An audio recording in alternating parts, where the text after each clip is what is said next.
I'm pulling out my bag of tricks, grab my magic 8 ball, and trying to predict the PlayStation 3's future. With the PS5 out, there is no better time to collect for the PS3. But as of this video, prices are already starting to go up. But I have a handful of games on the PS3 and even the PS4 that I think you need to pick up before they become out of hand, unattainable, and unreachable. So today I'm talking about a few games I think you should pick up on your PS3, add them to your collection, and hold on to them. Stick around, let's do it.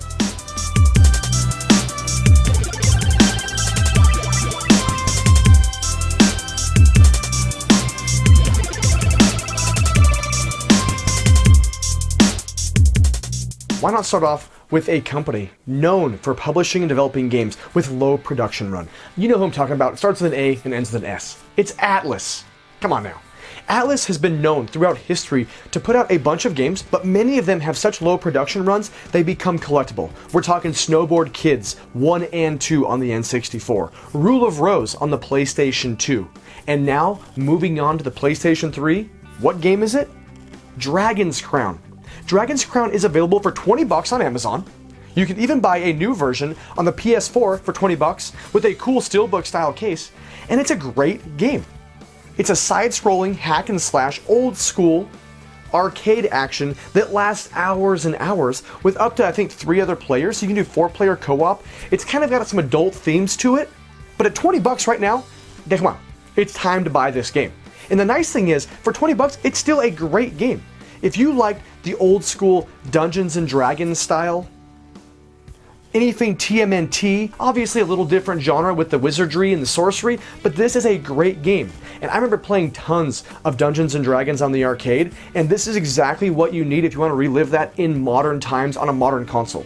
But here's the deal. At $20, I think this is the time to buy it, and it's probably only going to go up in value. Atlus is known for their low production runs, so why not pick up Dragon's Crown on the PS3 and, I think, the PS4. I bought both of them just in case. You can't be too safe. We're sticking with Atlus, and there's a ton of Atlus games. I could make a whole list on just Atlus games. But how about Odin Sphere that came out on the PS3, the Vita, and the PS4? Now here's the deal. This game is not what I would call a super reasonable price. It's already at $58, but I already see the writing on the wall. It was 40, then it was 45, 50, 55. So for $58, this might be the best time to buy it because you're probably not going to see it much cheaper than today. Gaming is just skyrocketing, especially retro gaming, and the PS3 is only going to go up in value. So if you have the extra cash and you want to play the game, but you also want to add it to your collection, Odin Sphere might be a game to add to it because I really think with Atlus behind it, you know there's not a lot of copies out there. It's already going up in value. Why not pick it up, take a risk, hold on to it, and see what the value does. If you're not one that wants to resell games, which I'm not, I literally keep games so that when my old rotten corpse ends up in the morgue someday, my kids have a whole bunch of games they can go through and sell if they want, but at least my collection will have some value. And if you want yours to be like that, Odin Sphere might be one to put on there, just in case. Alright, I said I was doing mainly PS3, but there are a couple PS4 games that I have recently picked up and played, and I know they're worth some money. One is the co-op game by Hazelight, A Way Out on the PS4. Now this game has been out for a while. I beat it with my buddy Matt, but it was $30 brand new. And when I was at GameStop the other day, yes, GameStop, he actually said he gave somebody $42 in credit for A Way Out. Okay, I can buy it for less than that still on Amazon, but the point is, if GameStop was giving credit for that game that much, they must know something. So I'm guessing that Hazelight's A Way Out, that was $30 new and is already getting more in-store credit, is probably going to start slowly going up. It's one of the best co-op games you can play on the PS4, and I think it was kind of a hidden gem that is now starting to get some love. So with that, another game came out, not a sequel, I was going to say a sequel, but a game called It Takes Two just came out. Guess who it's made by? Hazelight. Of course it's made by Hazelight. And it cost $40. I just bought it. The thing is, it has rave reviews. It's got like 9 out of 10s. Masterpiece. Already said it's the best PS4 or PS5 co-op game you can play. I paid $40 for it, and GameStop, again, told me they only had one copy in store. So to me, that means it's got a pretty low production.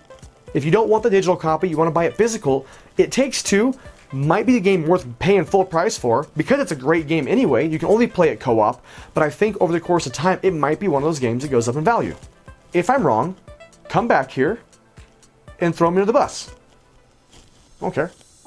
Going back to the PS3 now, we're going to talk about a franchise that I think has only shown that its value has increased over time, and that's anything with the name Silent Hill attached to it. With Hideo Kojima taking off, Konami has now been putting out a bunch of new games. Silent Hill for the PS1, Silent Hill 2 for the PS2, and the other Silent Hill games on the PS2 are going for an astronomical amount. I mean, loose, you can pay $100, $75 to $100 for just the disc. If you have the box, the manual, you've got a couple $100 if you have some Silent Hill games in your hands.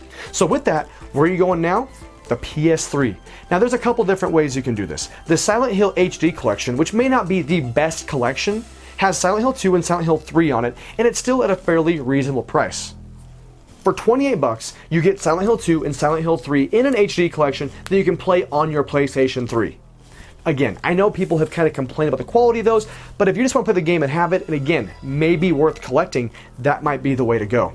Silent Hill Downpour and Silent Hill Homecoming are going for $50 and $20 right now, but again, compared to the other Silent Hill games, that is actually a bargain at those price points. And I think that as the Silent Hill games become less and less available, more and more rare, they're only going to spike up. So for $50 and $20, it might be worth taking a look at the PS3 Silent Hill games, because, I mean, the proof is in the pudding. Unless it's the Cosby pudding. Sticking with Mr. Kojima himself, why not go with the Metal Gear Solid Legacy Collection? Now, there was an HD collection and there's a Legacy Collection. I recommend the Legacy Collection because it includes the HD collection in it. And guess what? It's 25 freaking bucks.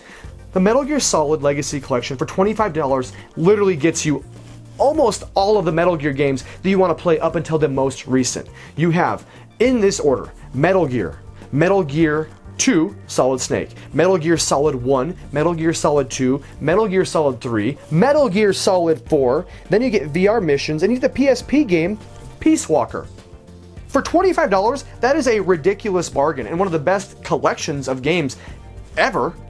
And Metal Gear Solid, they're all pretty good games. So again, for $25, you're going to get a great selection of games anyway, so why not add it to your collection? But again, as prices go up, I see this becoming rarer and rarer and becoming more expensive. So this is one that I don't even have in my collection that I am most definitely going to be picking up in about 9 minutes.